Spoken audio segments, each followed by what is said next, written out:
जय हिंद। आपका स्वागत है आपका अपना YouTube चैनल मैथ ज्ञान पॉइंट में। आज एक्सरसाइज 5 होगा अर्थशास्त्र का। देखिए एक्सरसाइज 5 क्या है।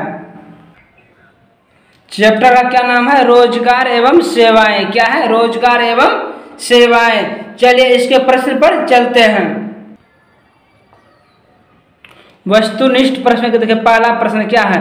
आर्थिक विकास का तीसरा क्षेत्र कहा जाता है, तो इसका आंसर होगा सेवा क्षेत्र। क्या होगा? सेवा क्षेत्र।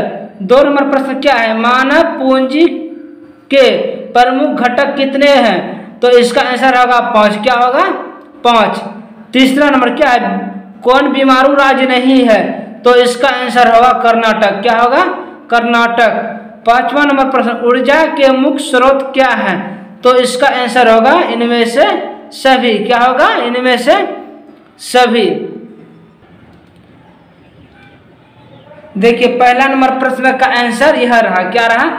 यहाँ पर पहला नंबर प्रश्न का क्या है? यहाँ पर आंसर है जब बहुराष्ट्र कंपनी या अन्य कंपनी संबंधित नियमितों सेवाओं एवं स्वयं कंपनियों की बजाय किसी बाहरी या विदेशी स्रोत या संस्था या समूह से प्राप्त होती है, तो उसे आउटसोर्सिंग कहा जाता है।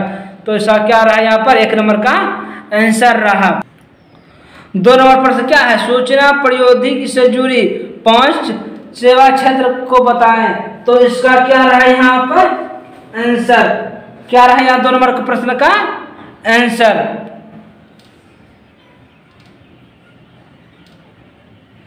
यह क्या है? 2 नंबर प्रश्न का क्या है? आंसर है। अब देखिए 3 नंबर प्रश्न क्या है? सरकारी सेवा किसे कहते हैं? सरकारी सेवा किसे कहते हैं, तो इसका क्या रहा यहाँ पर आंसर? क्या रहा यहाँ पर आंसर? 3 नंबर प्रश्न का आंसर रहा यहाँ पर।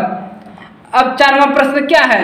गैर सरकारी सेवा किसे कहते हैं? क्या है? गैर सरकारी सेवा किसे कहते हैं, तो इसका क्या है यहाँ पर आंसर है 4 नंबर प्रश्न का। 4 नंबर प्रश्न का क्या है यहाँ पर आंसर है? यहाँ से लेकर यहाँ तक क्या है? 4 नंबर प्रश्न का आंसर है। अब क्या है 5वां नंबर प्रश्न? आधारभूत संरचना किसे कहते हैं, तो 5 नंबर प्रश्न का क्या है यहाँ पर? यहाँ से लेकर यहाँ तक क्या है इसका आंसर है? जो ऊपर पे है 4 नंबर प्रश्न और नीचे में है 5 नंबर प्रश्न का आंसर। अब देखिए 6 नंबर प्रश्न क्या है? रोजगार और सेवा में क्या अंतर है? क्या है? रोजगार एवं सेवा में क्या अंतर है? देखिए 6 नंबर का आंसर। 6 नंबर का क्या रहा यहाँ पर आंसर?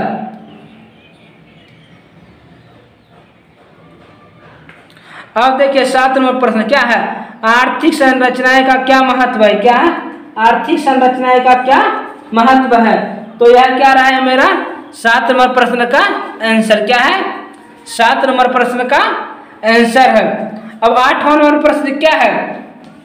मंदी का असर भारत में क्यों पड़ा? क्या है? मंदी का असर भारत में क्यों पड़ा? यह क्या है मेरा 8 नंबर प्रश्न का आंसर। जो 8वां प्रश्न था मंदी का असर भारत में क्यों पड़ा, यह क्या है 8 नंबर का मेरा आंसर है। अब फिर देखिए अगला प्रश्न 9 नंबर प्रश्न क्या है? वैश्वीकरण। क्या है? वैश्वीकरण का प्रभाव क्या है? प्रश्न 9 नंबर वैश्वीकरण का प्रभाव सेवा क्षेत्र पर क्या पड़ा? क्या है? वैश्वीकरण का प्रभाव सेवा क्षेत्र पर क्या पड़ा, तो इसका क्या है यहाँ पर आंसर? क्या है यहाँ 9 नंबर का आंसर है।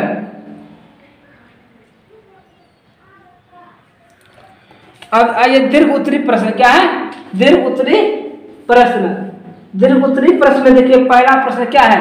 सेवा क्षेत्र पर एक संक्षिप्त लेख लिखें। क्या है? सेवा क्षेत्र पर एक संक्षिप्त लेख लिखें। ये क्या रहा है इसका? दीर्घ उत्तरी प्रश्न का क्या है? यह आंसर है। क्या है? दीर्घ उत्तरी प्रश्न का जो पहला नंबर प्रश्न का क्या यह आंसर है। अब देखिए दूसरा नंबर क्या है? अब दूसरा नंबर जो 2 नंबर प्रश्न है और 3 नंबर प्रश्न है, इसका हम वीडियो हम अलग से डाल देंगे। यह प्रश्न हमें किताब जो पढ़े उसमें पता नहीं चला इसका प्रश्न का। फिर अगर हमें मिलेगा इसका आंसर जो यह 2 नंबर और 3 नंबर प्रश्न का जो आंसर मिलेगा तो इसको हम अलग से वीडियो में डाल देंगे। देखिए चौथा नंबर प्रश्न क्या है, गैर सरकारी संस्था किस प्रकार सेवा क्षेत्र के विकास को सहयोग करता है, उदाहरण देकर लिखें। क्या है, उदाहरण देकर लिखें। तो इसका क्या है यहाँ पर आंसर है, क्या है यहाँ पर 4 नंबर प्रश्न का आंसर है यहाँ पर।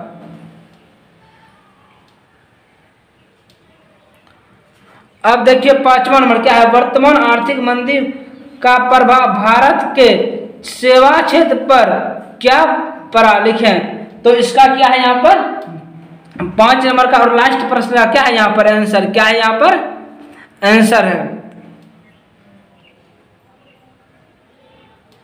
ये जो लिखा है उत्पादकों लिखा, क्या है लिखा उत्पादकों।